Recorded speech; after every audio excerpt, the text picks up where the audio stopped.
ಪ್ರಧಾನಿ ನರೇಂದ್ರ ಮೋದಿ ಅವರು ಪ್ರತಿ ತಿಂಗಳು ನಡೆಸಿಕೊಡುವ ಆಕಾಶವಾಣಿಯ ಮನ್ ಕಿ ಬಾತ್ನ 120ನೇ ಸಂಚಿಕೆ ಇದೇ 30ರಂದು ಪ್ರಸಾರವಾಗಲಿದೆ.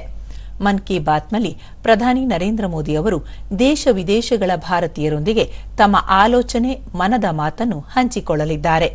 ಮನ್ ಕಿ ಬಾತ್ ಕುರಿತು ತಮ್ಮ ಆಲೋಚನೆಗಳು ಮತ್ತು ಸಲಹೆಗಳನ್ನು ಸಲ್ಲಿಸಲು ಬಯಸುವವರು ಟೋಲ್ ಫ್ರೀ ಸಂಖ್ಯೆ 1800117800ಗೆ ಕರೆ ಮಾಡಬಹುದು.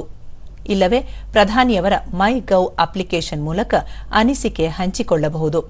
ಮುಂಬರುವ ಸಂಚಿಕೆಗೆ ಸಲಹೆಗಳನ್ನು ಸ್ವೀಕರಿಸಲು ಇದೇ 28 ಕೊನೆಯ ದಿನವಾಗಿದೆ. ಮನ್ ಕಿ ಬಾತ್ ಆಕಾಶವಾಣಿ ಮತ್ತು ದೂರದರ್ಶನ, ನ್ಯೂಸ್ ಆನ್ ಏರ್ ಜಾಲತಾಣ ಮತ್ತು ಮೊಬೈಲ್ ಅಪ್ಲಿಕೇಶನ್ನಲ್ಲಿ ಪ್ರಸಾರವಾಗಲಿದೆ. ವಾರ್ತಾ ಮತ್ತು ಪ್ರಸಾರ ಸಚಿವಾಲಯದ ಯೂಟ್ಯೂಬ್ ಚಾನೆಲ್ಗಳಲ್ಲಿಯೂ ನೇರ ಪ್ರಸಾರ ಮಾಡಲಾಗುತ್ತದೆ. ಹಿಂದಿ ಪ್ರಸಾರದ ನಂತರ ಪ್ರಾದೇಶಿಕ ಭಾಷೆಗಳಲ್ಲಿ ಮನ್ ಕಿ ಬಾತ್ ಪ್ರಸಾರವಾಗಲಿದೆ.